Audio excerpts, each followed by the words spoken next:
창세기 12장 5절부터 9절 말씀입니다. 아브람은 하나님의 부르심에 순종하여 75세의 나이에 이제 가나안 땅으로 들어갑니다. 하나님께서 택하셔서 적극적으로 그를 부르시고 말씀하여서 인도해 주십니다. 그래서 하나님께서는 이제 미지의 땅, 자신이 편안한 고향, 친척의 땅, 가족의 땅을 버리고 미지의 땅으로 떠나는,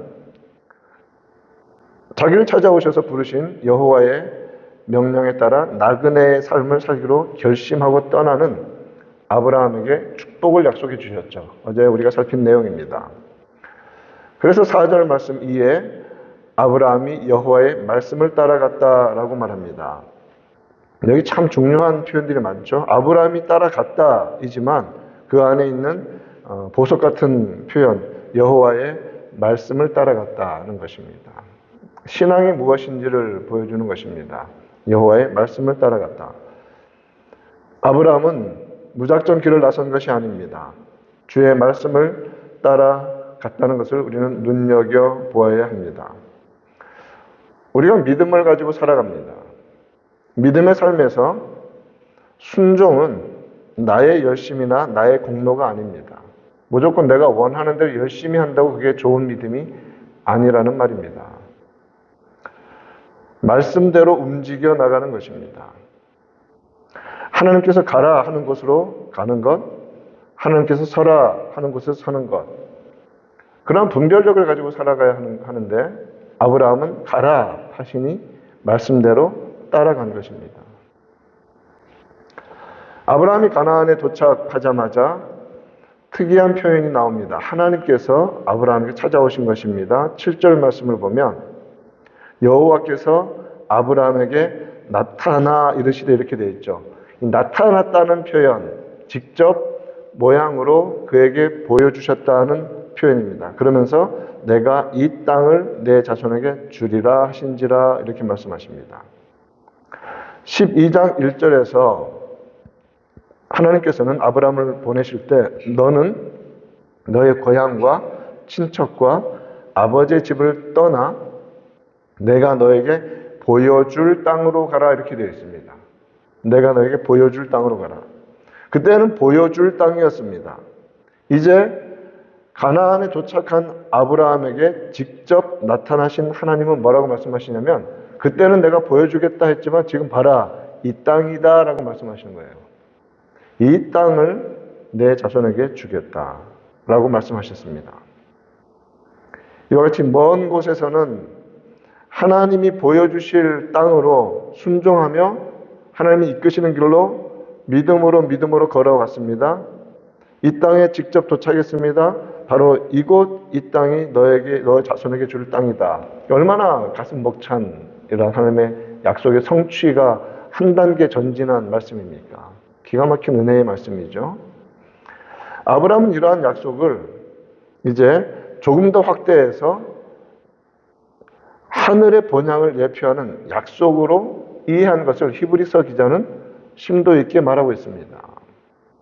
아브라함의 사건을 쭉 얘기하는 그 맨 마지막에 히브리서 11장 약속의 믿음의 사람들이 살아간 특징이 무엇인가? 11장 16절에서 그들이 이제는 더 나은 본향을 사모한다라고 합니다.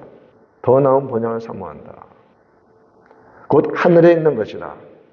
이러므로 그 하나님이 그들의 하나님이라 일컬음을 받으심을 부끄러워하지 아니하시고 그들을 위하여 한 성을 예비하셨느니라. 이렇게 말씀합니다. 이런 구조입니다. 아브라함을 갈대아 우르에서 가라 하셔서 가나안에 도착하니까 이것이 내가 너의 내 자손들에게 줄 약속의 땅이다 라고 믿음으로 믿음의 삶을 살아갑니다. 그런 우리들에게 하나님은 이제 더 약속을 하십니다. 예수님께서 내가 오겠다. 내가 너희를 데리러 오겠다. 우리에게는 진짜 영원한 본향이 기다리고 있는 것입니다. 주님께서 완성할 나를 바라보며 살아가는 이런 단계가 믿음의 삶에 있는 것이죠. 우선적으로 아까 강조했던 아브라함에게 나타나셨다고 한 기록을 먼저 생각해 보아야 합니다. 여러분 창세기를 쭉 지금까지 우리가 살펴왔는데 친히 나타났다, 즉 가시적인 비저블한 형태로 나타나신 것이 기록된 첫 번째 사례입니다. 왜냐하면 그 전에는 나타나셨다는 언급보다는 말씀하셨다라고 계속 나오고 있습니다. 그것이 어떤 직접 나타나서 말씀하신 그것은 우리가 이제 확인할 수는 없지만 실제로 성경에서 나타나셨다라는 말은 이것이 처음이라는 것이죠.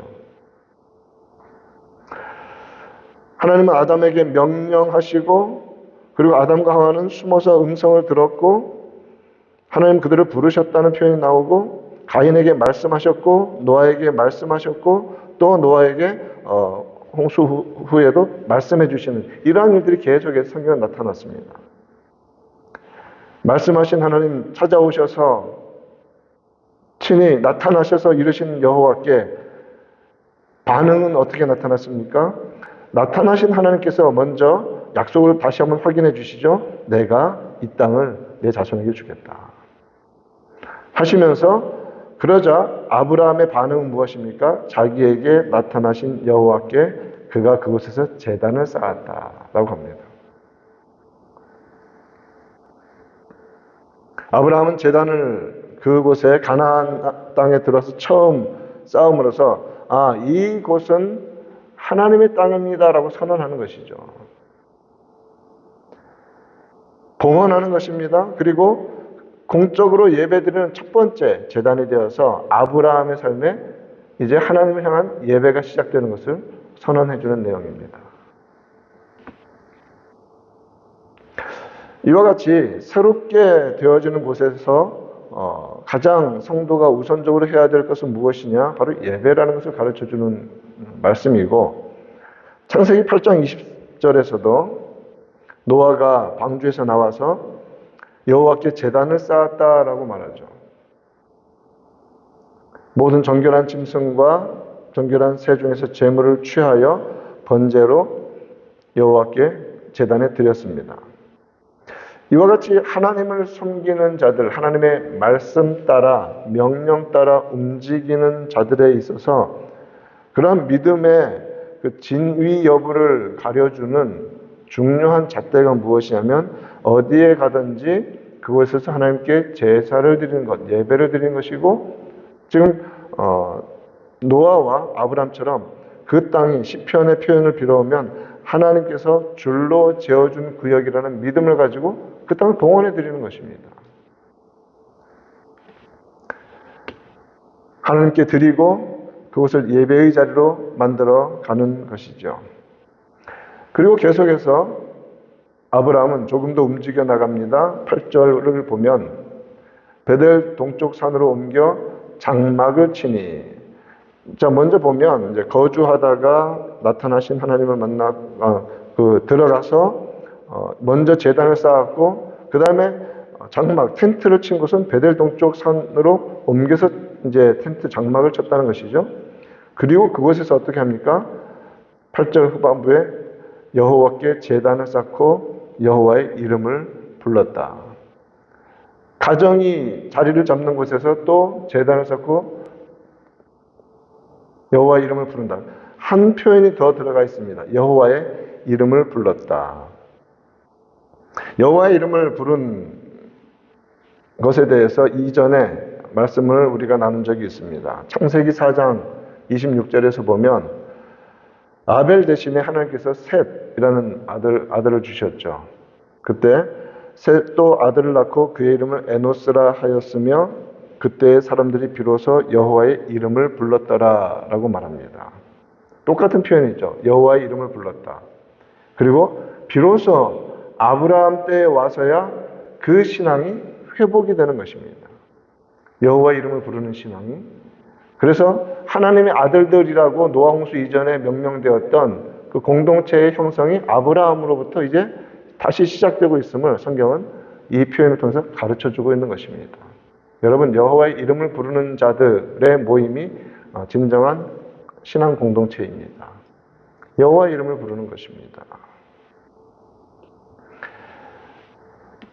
그 이름을 부른 자리에서 먼저 그는 장막을 쳤다는 것을 눈여겨본다면 가정이 신앙 공동체 함께 여호와의 이름을 부르는 곳이다라는 이 말씀으로 우리들에게 교훈을 주고 있는 것입니다. 이 말씀으로 오늘 우리의 영적인 교훈을 삼기를 바랍니다. 어디로 가든지 하나님을 예배하는 예배자가 되기를 바랍니다.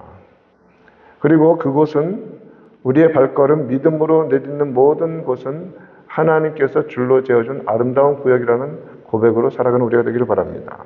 그리고 더 적극적으로 단순히 우리의 어떤 종교로 그냥 위대한 신이 있어가 아니라 여호와의 이름을 부르는 살아계신 하나님의 이름을 온전히 부르고 창조주 하나님, 능력의 하나님, 유일하신 하나님을 흔들림 없이 말씀대로 믿고 살아가는 그래서 온전한 예배가 회복되어지는 우리의 삶이 되기를 우리 구주 예수님의 이름으로 축원드립니다.